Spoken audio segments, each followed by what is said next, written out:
అమ్మ చెప్పిన అలనాటి కథలకు స్వాగతం. కథ తిరిగి దొరికిన జీవితం. రచన డి కామేశ్వరి గారు. 6వ భాగం. మనశ్శాంతి, నువ్వు దూరమైతే ఈ పాటి మనశ్శాంతి కరువవుతుందంది నీకెలా అర్థమవుతుంది సరోజ? నిట్టూర్చి అన్నాడు. ఇంకా ఇలాంటి మాటలు వినదలుచుకోలేదు. నేను వారం రోజుల్లో వెళ్ళిపోతాను కృష్ణమోహన్ గారు. ఇక్కడ ఉండి ఈ ఇంట్లో కలతలకి నేను కారణం అవ్వడం నాకెంత సిగ్గుగా ఉందో మీకు తెలియదు. ప్రతిరోజు ఏం జరుగుతుందోనని ప్రాణాలు బిగబట్టుకుని ఎన్నాళ్ళు గడపమంటారు నన్ను? వెళ్ళనీయండి, ఇంకా అడ్డు చెప్పకండి స్థిరంగా అంది. ఆమె వంక చూస్తూ ఆవేదనగా నిట్టూర్చి కళ్ళు మూసుకున్నాడు మోహన్. వెళ్ళు సరోజ, నిన్ను ఉండమని అడగడానికి ఏ అధికారం లేని నాకు వెళ్ళవద్దనే అధికారం కూడా లేదు. సరోజ ఆందోళనగా చూసింది. ఒక్క క్షణం తర్వాత ఆమె మొహం గంభీరంగా మారింది. ఇదిగో, మీరిలా మాట్లాడి ప్రతిసారి నా కాళ్ళకి బంధం వేస్తున్నారు. ఏ అధికారంతో ఇక్కడుండాలో తెలియజెప్పలేని మీరు నన్ను ఈ మాటలతో కట్టిపడేయాలని చూడకండి. ఉండమనడానికి నాకు ఈ ఇంట్లో ఉన్న స్థానం ఏమిటి తెలియజెప్పిన వాడు తప్పకుండా ఉంటాను. సరోజ గొంతు వణికింది. ఆమె వంక ఆశ్చర్యంగా చూడసాగాడు. సరోజ చప్పున కళ్ళు తుడుచుకుంది. అంతలోనే గొంతు మృదువుగా మార్చి, పాలు తాగండి, చల్లారిపోతున్నాయి అంది ఏమీ జరగనట్లు. కృష్ణమోహన్ మారు మాట్లాడకుండా పాలు తాగేశాడు. గ్లాస్ అందిస్తూ, సరోజ, నీ ప్రశ్నకి జవాబు చెప్పగలిగే రోజు బహుశా ఈ జీవితానికి ఇంకా రాదేమో అంటూ అటు తిరిగి పడుకున్నాడు. సరోజ అతని వంక కొద్ది క్షణాలు చూసి నిట్టూర్చి బయటికి వెళ్ళిపోయింది. రాత్రంతా కృష్ణమోహన్ ఆలోచిస్తూనే ఉన్నాడు. ఏదో సుడిగుండంలో చిక్కుకున్నవాడిలా ఉక్కిరి బిక్కిరి అవుతూ అందులో పూర్తిగా మునిగిపోక ముందే బయటికి ఎలా రావాలో తెలియక తల్లడిల్లిపోయాడు. ఎవరిని ఏమని సహాయం కోరాలో కూడా అంతుబట్టక వేదనతో నిరాశ నిస్పృహలతో రాత్రంతా గడిపాడు. ఒక్క క్షణంలో ఆవేశంగా ఏదో నిర్ణయం చేసుకునేవాడు ఆ నిర్ణయం అమలు జరపడం అంత సులువు కాదనింది తట్టగానే నీట మునిగిపోతున్నట్టు గిలగిలలాడేవాడు.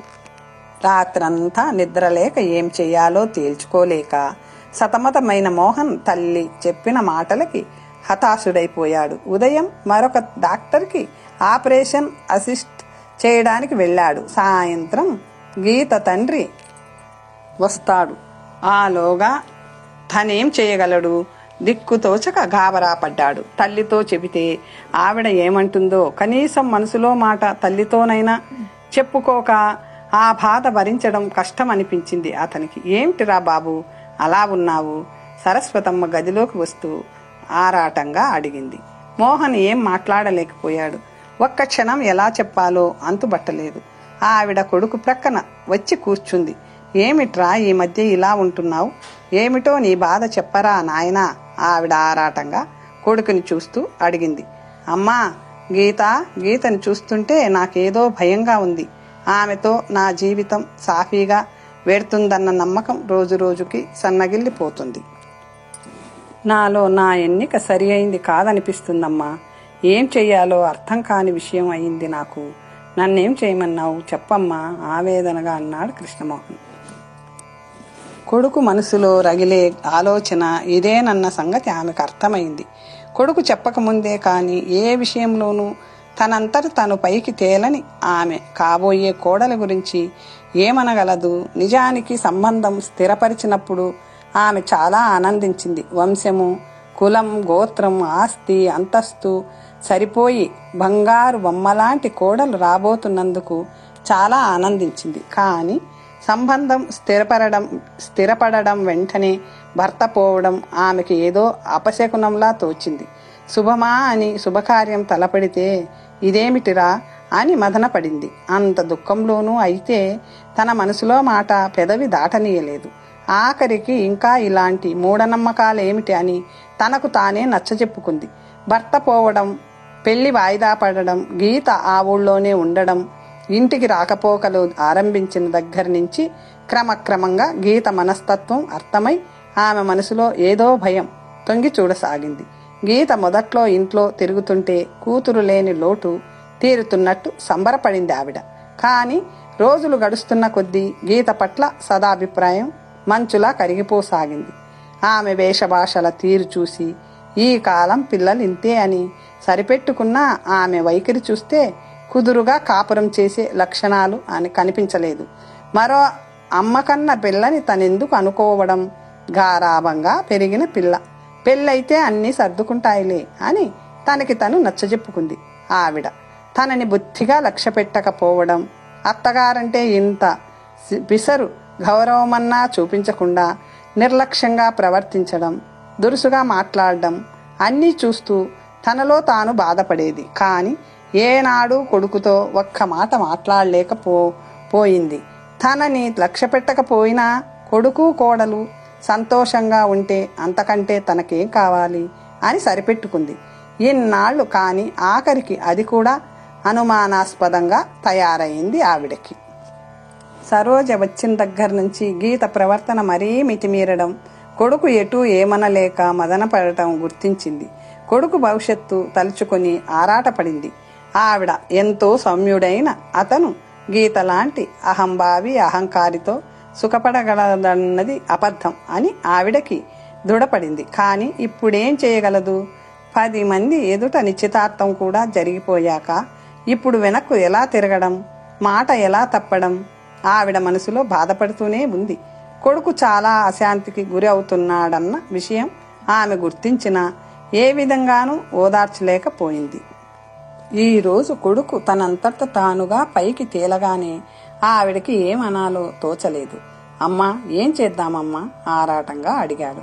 ఆవిడ నిట్టూర్చింది. చేయడానికి ఏముంది బాబు, అంతా నిశ్చయమయ్యాక ఇప్పుడే కారణంతో మనం వెనక్కి తిరగగలం. అయినా మాట ఇచ్చి తప్పడం మనకేం మర్యాద? ఇన్నాళ్ళు కాబోయే భార్య అని ఆమెతో షికార్లు తిరిగావు.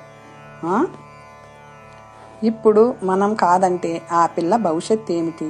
సంవత్సరం తర్వాత కుదుర్చుకున్న సంబంధం తప్పిపోతే ఇంకా అమ్మాయికి పెళ్లి అవుతుందా?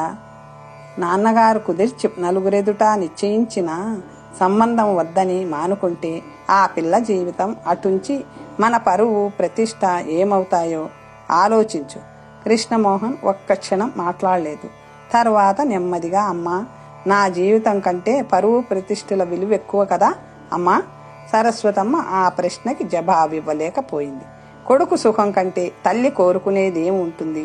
కానీ ఈ పరిస్థితుల్లో ఏ కారణం చూసి ఆడిన మాట తప్పగలరు? చూడు కృష్ణ, గీత గారాభంగా పెరిగిన పిల్ల, ఈ కాలం పిల్ల. అత్తగారు అత్తింటి కాపురం పాత పద్ధతులు అంటే నచ్చనిది. ఆ అమ్మాయికి నచ్చనిది నేను కానీ నీవు కాదు. అంతగా ఆ అమ్మాయి నాతో సర్దుకోలేకపోతే నేనెక్కడికన్నా వేరే వెళ్ళి ఉంటాను. సరోజని తోడు తీసుకుని అప్పుడింకా ఆ అమ్మాయికి ఏ విషయంలో అభ్యంతరం ఉండదు కదా అమ్మా? కోపంగా అరిచాడు మోహన్. అమ్మా, గీత కోసం నిన్ను దూరం చేసుకుంటాననుకుంటున్నావా? ఆవిడ కోసం నీ ఇల్లు వదిలి నీవు వెళ్లాల్సిన గతి కలిగిస్తాననుకున్నావా? ఆవిడ గారి కోసం ఒక్కగానొక్క కొడుకుని దూరం చేసి దిక్కులేని దానిలా నిన్నెక్కడికో పంపగలనని అనుకున్నావా? ఏం మాటలు మాట్లాడుతున్నావమ్మా? అది కాదు నాయనా, ఇంట్లో నేను సరోజ ఉండడం వల్ల కదా గీతకు చిరాకు కోపము. సరోజ ఎలాగూ వెళ్ళిపోతుంది, నేను లేకపోతే. అమ్మా, మరో మాట ఆ మాట అనొద్దు. ఈ సలహా చెప్పటానికి కాదు నిన్ను పిలిచింది. అమ్మా, నీవు ఒక మాట చెప్పు. గీతతో నేను సుఖపడగలనని నువ్వు మనస్ఫూర్తిగా చెప్పగలవా? తీవ్రంగా అడిగాడు. సరస్వతమ్మ నిట్టూర్చింది. ఏమిటో నాయనా, మంచుకో చెడుకో ఆ పెళ్లి వెంటనే అయిపోతే ఈనాడు మనం ఇలా ఆలోచించాల్సిన అవసరం లేకపోయేది. వెనక్కి తిరిగి చూసుకొని పశ్చాత్తాపడాల్సిన అవసరం ఉండేది కాదు. నేనేం చెప్పను నాయనా, నీ అదృష్టం ఎలా ఉంటుందో. నా అదృష్టం మీద నాకు నమ్మకం పోయిందమ్మా. ఆ అదృష్టాన్ని మార్చుకోగలనేమోనన్న ఆశతో నిన్ను సలహా అడుగుతున్నాను. ఆశగా చూశాడు తల్లి వంక. లాభం లేదు కృష్ణ, ఆడిన మాట తప్పలేను బాబు. అంతకంటే కష్టమో సుఖమో భరిస్తాను. ఇంట్లో కోడలు నట్టింట మహాలక్ష్మిలా తిరుగుతుందని ఆశించాను. కానీ ఆ ఆశ అడియాశ అని స్పష్టపడిన మాట ఎలా తప్పను బాబు? చూస్తూ చూస్తూ ఓ ఆడపిల్ల బ్రతుకు ఎలా పాడు చేయమంటావు నాయనా? అది నా వల్ల కాదు, ఆవేదనగా అంది. అంతేనా అమ్మా? నిరాశగా అన్నాడు మోహన్. కొడుకు మొహంలో గూడు కట్టుకున్న వేదన చూసి ఆవిడ చెలించింది. నిస్సహాయంగా ఆమె మనసు గిలగిలలాడింది.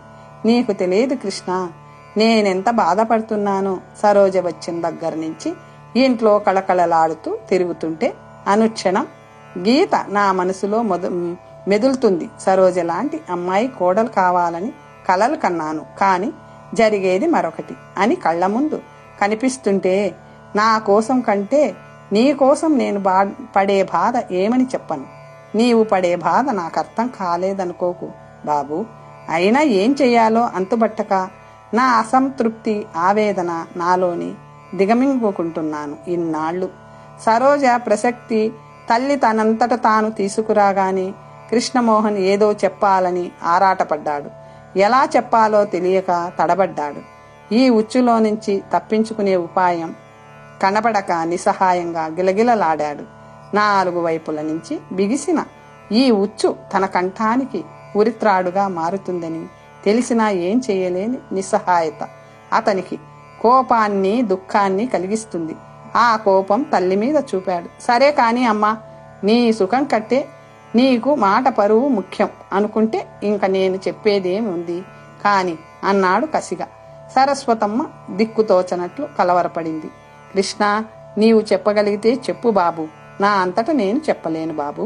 నీవనుకున్నట్టు నీ కోరిక తీరితే నాకంటే సంతోషించేవారు ఎవ్వరూ ఉండరు అని. అది తీరదని నాకు తెలుసు. ఏం చేస్తావో సాయంత్రం మీ మామగారు వచ్చినప్పుడు నీవే మాట్లాడు బాబు. ఇంతకంటే నేనేం చెప్పను. ఏ భగవంతుడో దిగివచ్చి నీకు సాయపడితే అంతకన్నా నాకు కావలసిందేం లేదు. ఆవిడ నెమ్మదిగా గదిలో నుంచి వెళ్ళిపోయింది. కృష్ణమోహన్ బాధగా పక్క మీద వాలిపోయాడు. ఆ సాయంత్రం రంగారావు పురోహితుడిని వెంటబెట్టుకువచ్చి ముహూర్తం విషయం మాట్లాడుతుంటే తల్లి కొడుకులు ఇద్దరు మూగివారిలా గుటకలు మింగుతూ ఉండిపోయారు. ఇద్దరికిద్దరు ఏదో చెప్పాలని తాపత్రయపడి ఎలా చెప్పాలో అర్థం కాక ఒకరి మొహాలు ఒకరు చూసుకున్నారు. ఆఖరికి కృష్ణమోహన్ నోరు పిగల్చుకొని, తొందరగా నాన్నగారి సంవత్సరికాలు అయ్యి అవ్వకముందే ఎందుకు కొన్నాళ్లు పోనీయండి అని అనగలిగాడు. ఇంకా తొందరేమిటోయ్, ఎప్పుడో ఏడాది క్రితం అవ్వవలసిన పెళ్లి ఇన్నాళ్లు తప్పక ఆగాల్సి వచ్చింది.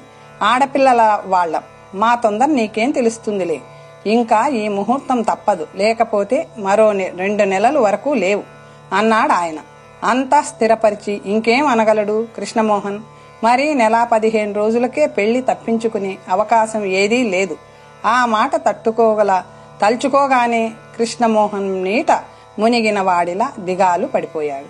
సాయంత్రం సరోజ రాగానే సరస్వతమ్మ ముహూర్తం నిశ్చయించిన వార్త చెప్పింది. ఒక్క క్షణం సరోజ ఏదో పోగొట్టుకున్న దానిలా నీరస పడిపోయింది. అప్రయత్నంగా కృష్ణమోహన్ వంక చూసింది. ఆమె వంక చూస్తున్న అతనికి సరోజ చూపు గుండెలని కలుక్కుమని తాకింది.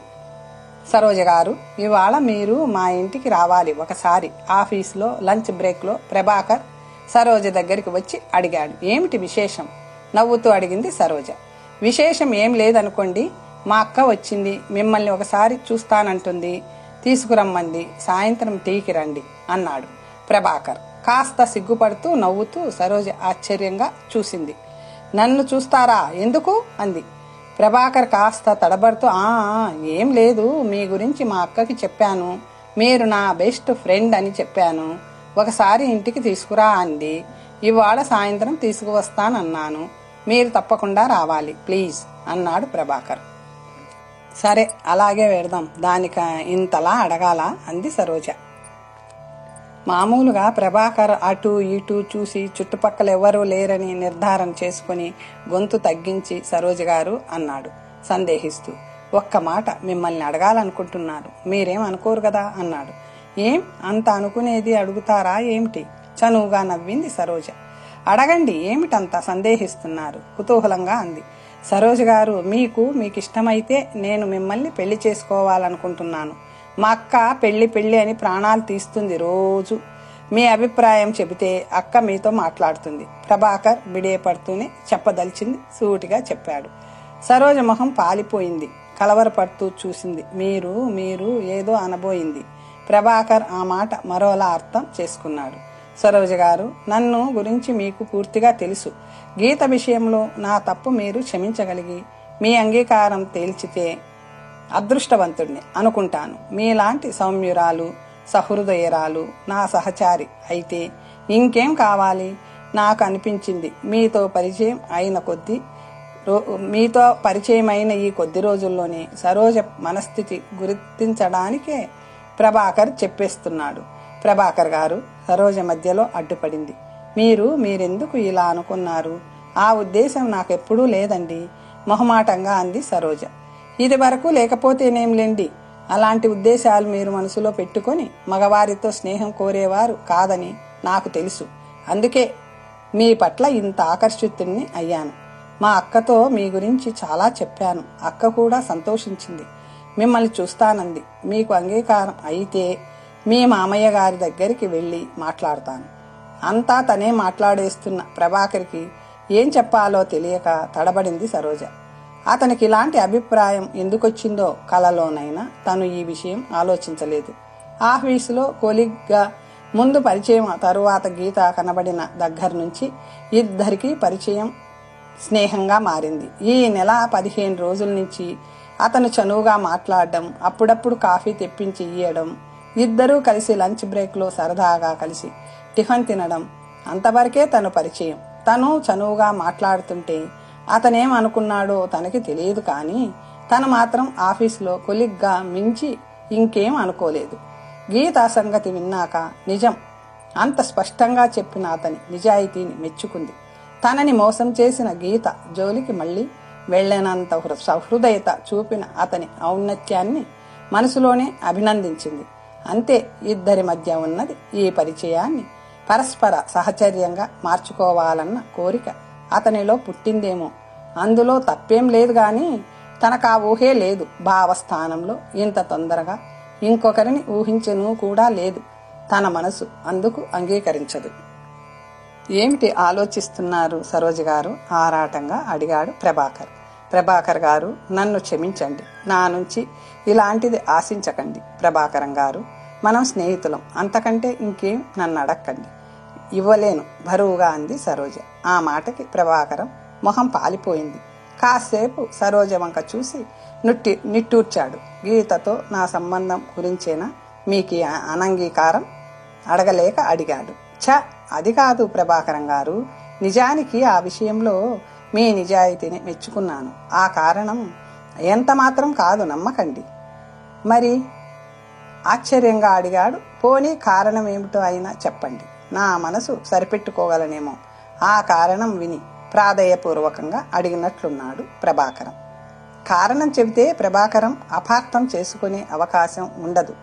అర్థం చేసుకున్నాక తనని బలవంత పెట్టాడు. సరోజ అందుకే చెప్పదలిచింది బావ సంగతి. అతను చనిపోవడం, ఉద్యోగానికి రావడం, జ్వరపడి కృష్ణమోహన్ ఇంట్లో చేరడం, అతనికి భావపోలికలు, సరస్వతమ్మ కూతురిలా తను ఉండడం, వారు ఆదరించడం, గీత అయిష్టత అన్ని టూకీగా చెప్పింది. ప్రభాకరం ఆశ్చర్యంగా విన్నాడు. మీ బంధువులంటే నిజమనుకున్నాను, ఆశ్చర్యంగా ఉంది. కృష్ణమోహన్ మీ బావగారిలా ఉండడం అన్నాడు. నిజంగా వారిద్దరి సహృదయతకి, వారు నా పట్ల చూపే ఔదార్యానికి ఎలా బదులు తీర్చుకోగలనో తెలియదు. వెళ్ళిపోతానన్నా వెళ్ళనీయడం లేదు. నా వల్ల ఆయన ఎంతో అశాంతికి గురి అవుతున్నా నన్ను వదలడం లేదు. ఇది ఏనాటి అనుబంధమో అర్థం కావటం లేదు. అయితే గీతకి మీరు ఉండడం ఇష్టం లేదన్నమాట. మిమ్మల్ని ఇన్ని రకాలుగా ఆమె అనుమానిస్తున్నా మీరు తలుచుకుంటే గీత పొగరు అణచగలిగి ఊరుకుంటున్నారు. మీ అతి మంచితనానికి, అమాయకత్వానికి చూసి జాలిపడాలో అభినందించాలో అర్థం కావడం లేదు సరోజ గారు. దయదలిచి ఆశ్రయమిచ్చారని వారి స్వవిషయాలలో కలుగజేసుకునే హక్కు నాకేముంది ప్రభాకరం గారు? గీత విషయం నేను చెప్పడం తిన్న ఇంటి వాసాలు లెక్క పెట్టడం కాదు. ఆయన మీద నాకున్న గౌరవం చేతులారా పాడు చేసుకోవడం అవదు. నేరాలు చెప్పానని అనుకుంటే ఇంకా ఆ ఇంట్లో తలెత్తుకు ఎలా తిరగగలను? ప్రభాకరం నిట్టూర్చాడు. సరోజ వంక చూస్తూ ఒక ప్రశ్న అడుగుతాను, ఏమనుకోకండి. నిజం చెప్పండి. కృష్ణమోహన్ గారిలో మీ బావని చూస్తున్నారు కదూ? అందుకే కాదు నా కోరిక తిరస్కరించారు? అతనంత సూటిగా అడిగేసరికి సరోజ తడబడిపోయింది. సిగ్గుతో మొహం ఎర్రబడింది. తలదించుకుని గాబరాగా, అబ్బే అలా ఎందుకు అనుకుంటున్నారు? ఆయన ఎక్కడా నేనెక్కడా? అంతా అత్యాశ నాకు లేదు. ఆమె ముఖం గమనించుతూ నవ్వాడు ప్రభాకరం. అర్థం అయింది లేండి. అంతస్తులు తాహతులు గురించి మీరు ఆలోచిస్తారు, కానీ మీ మనస్సు మీ మాట వింటుందా? వినదని నాకు తెలుసు సరోజ గారు. మీ బావలాంటి మనిషి కనిపించి ఆ మనిషి మరొకరి సొత్తు అని చూస్తుంటే మీకేం బాధగా లేదు? సరోజ ఆ ప్రసక్తిని సిగ్గుపడింది. మీరేమిటి మాట్లాడుతున్నారు? నాకు అలాంటి ఉద్దేశాలు ఉన్నాయని మీరెందుకు అనుకుంటున్నారు? మీరు అబద్ధం ఆడినా మీ మొహం అబద్ధం ఆడదులేండి. సర్లేండి, కారణం ఏదైతేనే నేను దురదృష్టవంతుణ్ణి. పోని ఈ కారణంగా మన స్నేహం పాడు చేసుకోవద్దు. ఈ విషయం మర్చిపోండి మనస్ఫూర్తిగా అన్నాడు. అతని సహృదయతకి సరోజ మనస్సు అర్థమయ్యింది. కృతజ్ఞతాపూర్వకంగా చూసింది. ఎంత మంచి మనసు! ఇలాంటి వ్యక్తిగా గీత కాలదన్నుకుంది. డబ్బు మహిమ. సరోజ లేనింటి పిల్ల. తనకి ఆమెకి పొత్తు కుదురుతుందని ఇన్నాళ్ళు లేమి కారణంగా పెళ్లి కాకుండా ఉండిపోయిన ఆమె ఈ అవకాశం తను ఇచ్చినందుకు సంతోషంగా అంగీకరిస్తుందని, కృతజ్ఞతతో తనని మనసులోనే మెచ్చుకుంటుందని ప్రభాకరం ఆశించాడు. ఆ నిబ్బరంతోనే అక్కగారికి తన మనసులో మాట చెప్పాడు. సరోజ జవాబు విని హతాశుడైన ఆ నిరాశని పైకి కనపరచలేదు. సరోజ లాంటి సౌమ్యురాలితో తన జీవితం హాయిగా గడిచిపోతుందనుకున్నాడు. ఆ కోరిక తీరే అవకాశం లేదని తెలియగానే కృంగిపోయింది అతని మనస్సు. కాని పైకి నవ్వుతూనే మాట్లాడాడు. సాయంత్రం ఆఫీస్ కాగానే నేను తీసుకువెడతాను, మా ఇంటికి వెళ్ళిపోకండి. ప్రభాకరం లంచ్ బ్రేక్ టైం అవగానే తన సీటుకు వెళ్లబోతూ అన్నాడు. రమ్మంటారా ఇంకా? సరోజ కాస్త బిడియంగా అంది. దీనికి దానికి ఏం సంబంధం? సరదాగా మా ఇంట్లో టీ తీసుకునేందుకు రావడానికేం? మా అక్క మిమ్మల్ని చూసి సంతోషిస్తుంది. రేపు మళ్ళీ వెళ్ళిపోతుంది. సరే అయితే తప్పకుండా వస్తాను. ఆవిడ ఏ ఊర్లో ఉంటుంటారు? మా అక్క నర్సు పని చేస్తుంది ఓ ప్రైవేట్ నర్సింగ్ హోంలో, విశాఖపట్నంలో. చిన్నప్పుడే నాకు అమ్మా నాన్న పోయారు. అక్కయ్యే అష్టకష్టాలు పడి నన్ను పెంచి పెద్ద చేసి చదివించింది. మా బావ కూడా సహృదయుడు అవ్వడం వల్ల ఏదో ఒక డిగ్రీ వరకు చదువుకోగలిగాను. ఇంకా వారికి బరువు కాకుండా ఉద్యోగం చూసుకున్నాను. నన్ను ఇంటివాడిని చేస్తే తన బాధ్యత తీరిపోతుందని అక్క ఆరాట. ప్రభాకరం చెప్పుకొచ్చాడు. సాయంత్రం ప్రభాకరం ఇంట్లో పలహారం చేసి ప్రభాకరం అతని అక్క సుగుణ బలవంత పెడితే సరోజ వారిద్దరితో కలిసి సినిమాకి వెళ్ళింది. సుగుణ సరోజని చూసి చాలా సంబరపడి మెచ్చుకుంది. ముగ్గురు కలిసి నడిచి సినిమాకి వెళ్లి కబుర్లు చెప్పుకుంటూ సినిమా ఎంజాయ్ చేశారు. ఇంటర్వెల్లో లైట్లు గప్పున వెలిగాయి. ముందు వరుసలో కూర్చున్న గీతని, ఆమె తల్లిదండ్రులని చూసి ఉలిక్కిపడింది సరోజ. అదే సమయంలో ప్రభాకరం చూశాడు. వీళ్ల గొంతులు విని గీత వెనక్కి తిరిగి చూసి గతుక్కుమంది. వెనక్కి తిరిగిన గీతని, ఆమె పక్కన కూర్చున్న తల్లిదండ్రులని సుగుణ చూసి చటుక్కున ఏదో గుర్తువచ్చి సంతోషంగా ముందుకు వంగి గీత భుజం మీద చేయి వేసి ఆప్యాయంగా, ఏమ్మా మీరు ఈ ఊర్లో ఉంటున్నారా? మర్చిపోయావా? గుర్తులేనా? అంటూ పలకరించింది. గీత మొహం వెలవెలపోయింది. వెనక్కు తిరిగిన రంగారావు, అన్నపూర్ణల మొహం పాలిపోయింది. ప్రభాకరం సరోజని సుగుణని చూస్తూ ఒక్క క్షణం అచేతనులయ్యారు. ఏమండి అలా చూస్తున్నారు? మర్చిపోయారా? అప్పుడే మా నర్సింగ్ హోంలో మీరెవరు? రంగారావు గాబరాగా అన్నాడు. ఆయన నుదురంతా చెమట పట్టింది. అదేమిటండి, నేను నర్సు సుగుణని. మా కమలాదేవి నర్సింగ్ హోంలో మీ అమ్మాయికి సుగుణ ఏదో చెప్పబోయేంతలో రంగారావు, క్షమించాలి, మీరు ఎవరిని చూసి ఎవరనుకుంటున్నారో, మిమ్మల్ని ఎప్పుడూ చూడలేదు నేను, తుంచేసినట్లు అని ఆయన మొహం తిప్పేసుకున్నాడు. ఆ తిరస్కారానికి సుగుణ మొహం చిన్నబోయింది. సరోజ ప్రభాకరం తెల్లబోతూ మొహాలు చూసుకున్నారు. అంతలో లైట్లు ఆరిపోయాయి. సినిమా మొదలయ్యింది. లైట్లు ఆరగానే గీత, రంగారావు భార్య ముగ్గురు లేచి బయటికి వెళ్లిపోయారు. అది చూసి సరోజ, ప్రభాకరం మరింత ఆశ్చర్యపోయారు. అక్క, నీకు వాళ్ళు తెలుసా? నెమ్మదిగా అడిగాడు ప్రభాకరం. తెలుసురా, వాళ్ళ అమ్మాయికి మా నర్సింగ్ హోంలో పురుడు పోశాను. ఇంతలో ఎలా మర్చిపోయారు? నన్ను నేనెవరో తెలియదన్నారు నొచ్చుకుంటూ అంది. ప్రభాకరం ఆ మాట విని చకితుడైపోయాడు. సరోజ దిగ్భ్రాంతితో చూసింది. ఎవరు? ఆ అమ్మాయికా? నీవు పురుడు పోశావు? నమ్మలేనట్టు అడిగాడు. అవునురా, పురుడు పోశాను. కొడుకు పుట్టాడు, బాగా డబ్బున్న వాళ్ళు. నాకు మా డాక్టర్కి బాగా ఫీజు ముట్టజెప్పారు. అల్లుడు ఫారిన్లో ఉన్నాడట. ఇప్పుడు ఈ ఊరు వచ్చినట్లున్నారు. సరోజ ప్రభాకరం మొహంలోకి చూసింది. ఆ కొద్దిపాటి వెలుగులోనే అతని మొహం నల్లగా మారడం గమనించింది. అక్క, ఆ పిల్లాడు ఏమడగాలో తెలియలేదు ప్రభాకరంకి. పాపం 4 రోజుల తర్వాత పోయాడురా. పండులా ఉండేవాడు. ఎలా పోయాడో నాకు ఆశ్చర్యం. నర్సింగ్ హోంలో ఉన్న 3 రోజులు నిక్షేపంలా ఉన్నాడు. 3వ రోజు ఇంటికి తీసుకెళ్లారు. 4వ రోజు పోయాడట హఠాత్తుగా. సరోజ, ప్రభాకరం అర్థవంతంగా చూసుకున్నారు. వీళ్ల మాటలు విని అందరూ చిరాగ్గా తలలు తిప్పి చూశారు. దాంతో అప్పటికి ఇంకేం మాట్లాడలేదు ఎవరు. ఆ తరువాత ప్రభాకరం ఇంకా సినిమా చూడలేకపోయాడు. అతని మనసంతా అల్లకల్లోలమయ్యింది. సరోజ కూడా ఆ మాట విని ప్రశాంతంగా కూర్చోలేకపోయింది. తనకెందుకు అని ఎంత మనసు సరిపెట్టుకుందామన్నా ఆమె మనసంతా పాడయింది. సాయంత్రం ప్రభాకరం ఇంటికి వెళ్లి కాసేపు సరదాగా కబుర్లు చెప్పి వచ్చేద్దామనుకున్న సరోజ ప్రభాకరం బలవంతం మీద వాళ్లతో సినిమాకి బయలుదేరక తప్పలేదు. ఇలా సినిమాకు రావటం, అటు గీత వాళ్ళు రావటం, ప్రభాకరం అక్కే గీతకి కాన్పు చేయడం, పచ్చి నిజం బయటపడడం అంతా ఏదో సినిమాలా ఉందనిపించింది. ఈ సినిమాకి రాకపోయినా బాగుండేదేమో. ఇలాంటి నిజాన్ని దాచుకోవడం కృష్ణమోహన్కి అపకారం చేస్తున్నట్లా, ఉపకారం చేస్తున్నట్లా? ఎవరి ఆలోచనలో వారుండగానే సినిమా పూర్తయింది. ముగ్గురు నడవసాగారు. అక్క, ఆ అమ్మాయికి ఎన్నాళ్ల క్రితం కాన్పయింది? సుగుణ ఒక్క క్షణం ఆలోచించి, ఎంతరా, మహా అయితే 2 ఏళ్ళు అయిందేమో. అందుకే నాకు ఆశ్చర్యంగా ఉంది. అంత తొందరగా నన్నెలా మర్చిపోయారో. గుర్తన్నా రాలేదు. పైగా నేనెవరో తెలియదంటున్నారు. నొచ్చుకుంది. గుర్తు రాకపోవడం కాదక్కా, నీవెవరో తెలియక కాదు. నీవెవరో గుర్తు తెచ్చుకోవడం వాళ్ళకిష్టం లేదు. నీవు వారిని గుర్తించడం అంతకన్నా ఇష్టం లేదు. గుర్తిస్తే వాళ్ళ మాటలన్నీ అబద్ధాలని తెలుస్తాయని తెలియనట్టు నటించారు. కసిగా అన్నాడు ప్రభాకరం. అదేమిటిరా, వాళ్ళు తెలుసా నీకు? అంది సుగుణ. తెలుసా ఏమిటి? ఎలా తెలుసురా? అబద్ధాలేమిటి? విస్తుబోతూ అంది సుగుణ. తెలుసు, బాగా తెలుసు హేళనగా అన్నాడు ప్రభాకరం గారు. సరోజ హెచ్చరికగా వారించింది. సరోజ గారు, విన్నారా వాళ్ళెంతకు తెగించారో?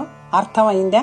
బిడ్డని కని తల్లి అయిన గీతని కన్యగా కృష్ణమోహన్ గారితో పెళ్లికి సిద్ధపరిచారంటే ఇంకా మాట్లాడకుండా ఊరుకోమంటారా? ఆ బిడ్డని ఎక్కడో ఏ అనాథ శరణాలయంలోనో పారేశారో లేదా పీక నొక్కి చంపేశారో అని అతని గొంతు వణికింది. ప్రభా, ఏమిటిరా నీవంటున్నది? ఆ అమ్మాయికి పెళ్లి కాలేదు. అల్లుడు అమెరికాలో ఉన్నాడన్నారు. మంగళసూత్రాలు వేసుకుంది కూడాను. మంగళసూత్రాలకి ఏముందక్కయ్యా? బజార్లో దొరకనిది కాదు కదా? హేళనగా అన్నాడు ప్రభాకరం. అవి కొనడానికి డబ్బు లేని వాళ్ళు కాదు. నిజంగారా? అమ్మో, ఎంత మోసం, ఎంత ఘోరం! అందుకే కాబోలు పిల్లాడు పుడితే సంతోషించిన చిహ్నాలు కనబడలేదు. డాక్టర్ గారు ఉంచమన్నా 3వ రోజే తీసుకెళ్లి పోయారు. నిక్షేపంలో ఉన్న ఆ బాబు చచ్చిపోయాడంటే మేము ఆశ్చర్యపోయాం. కనీసం బాబుకి ఒంట్లో బాగోలేనప్పుడు డాక్టర్ని పిలవనందుకు ఎంతో ఇదయ్యాం. హఠాత్తుగా గుడ్లు తేలేశాడంటే నిజమే అనుకున్నాం. అసలు వాళ్ల వరుస ముందు నుంచి అనుమానంగానే ఉందిరా. ఈ సంగతి విన్నాక అంతా అర్థమైంది. ఆ అమ్మాయి వాళ్ళు నీకెలా తెలుసురా? తెలుసులే. ఇదిగో సరోజ, ఉంటున్నా. ఆ డాక్టర్ గారికి ఈ అమ్మాయికి వచ్చే నెలలో పెళ్లి. నిజం అంటే ముందు ఏదో కాలుజారిన ఫలితం అన్నమాట. గుట్టుచప్పుడు కాకుండా కాన్పు చేసి ఆ పిల్లాడిని వదిలించుకొని పెళ్లి చేస్తున్నారన్నమాట. అసలు ముందంతా గర్భస్రావానికి ప్రయత్నించే ఉంటారు. అది జరగకపోగానే ఏదో ఊరు వచ్చి ఆ కాలం గడిపారన్నమాట. అందుకే ఇంట్లో సామానంతా ధనవంతులైన పనివాళ్ళు కనిపించేవారు కాదు. సుగుణ ఆశ్చర్యంగా చెప్పుకుపోతుంది. ప్రభాకరం గుండెలు మండిపోతున్నాయి. అన్నింటికన్నా అలా ఆ పిల్లాడిని ఎక్కడ పారేశారో, ఏం చేశారో అన్నది తలుచుకుంటే అతని గుండెలెవరో మెలిపెట్టినట్లు బాధపడసాగాడు. అందుకే వాళ్ళు అలా గాబరాపడి పరిగెత్తారన్నమాట. పాపం ఆడపిల్ల కలవాళ్ళు ఏం చేస్తారు మరి? సుగుణ నిట్టూర్చి అంది. ఆ కర్మ. అవును, ఎలాగో అలాగా కూతురు మచ్చ తుడిచేద్దామని, తిరిగి కూతురు జీవితం పచ్చగా ఉండాలని తల్లిదండ్రుల ఆరాటపడడంలో తప్పు లేదు. సరోజ గారు, మీరు అలాగే అంటారా? గీత చేసింది తప్పు లేదని సమర్థిస్తున్నారా? అయితే నీతి నియమాలకి విలువ ఏమీ లేదా? ప్రభాకరం అన్నాడు ఆశ్చర్యంగా. ఆమె చేసింది తప్పు కాదని నేను అనడం లేదు. ఆ స్థితిలో ఏ తల్లిదండ్రులున్నా అలానే ప్రవర్తిస్తారు అంటున్నాను ప్రభాకరం గారు. కానీ ఆ పసిబిడ్డని అలా ఎక్కడో పారేయడం, అది కూడా సమర్థిస్తారా? అతని గొంతు పలికింది.